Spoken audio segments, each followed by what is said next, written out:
ജെറമ്യായുടെ പുസ്തകം 29-ാം അധ്യായം 11-ാം വാക്യം.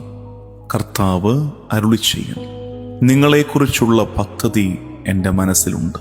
നിങ്ങളുടെ നാശത്തിനല്ല, ക്ഷേമത്തിനുള്ള പദ്ധതിയാണത്. നിങ്ങൾക്ക് ശുഭമായ ഭാവിയും പ്രത്യാശയും നൽകുന്ന പദ്ധതി. എല്ലാം സുഗമമായി പോകുമ്പോഴല്ല, എല്ലാം താറുമാറായി കിടക്കുമ്പോൾ കർത്താവ് പറയുകയാണ്, I have plans for you, plans for hope, plans for your future.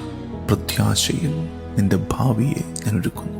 നമ്മൾ ഓർക്കേണ്ടത്, നമ്മുടെ പ്രതീക്ഷകൾക്ക് വിപരീതമായി ജീവിതം ചില യാഥാർത്ഥ്യങ്ങൾ വെച്ച് നീട്ടുമ്പോൾ ഉലഞ്ഞു പോകാതിരിക്കണം. ദൈവം പിന്നാമ്പുറത്ത് പ്രവർത്തിക്കുന്നുണ്ട്.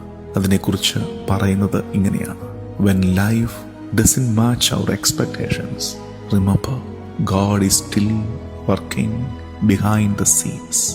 ആഗ്രഹിച്ചതിന്, പ്രതീക്ഷിച്ചതിന് നിരക്കാത്ത ഒരു ജീവിതം ജീവിക്കേണ്ടി വരുമ്പോൾ, ഒരു സഹനകാലം നമ്മെ തേടി വരുമ്പോൾ അടുത്തു പോകല്ലേ. ഇത്രയും ഓർക്കണം, നിന്റെ കർത്താവ് പിന്നാമ്പുറത്ത് നിനക്കായി ഒരു നല്ല ഭാവി ഒരുക്കുന്നുണ്ട്.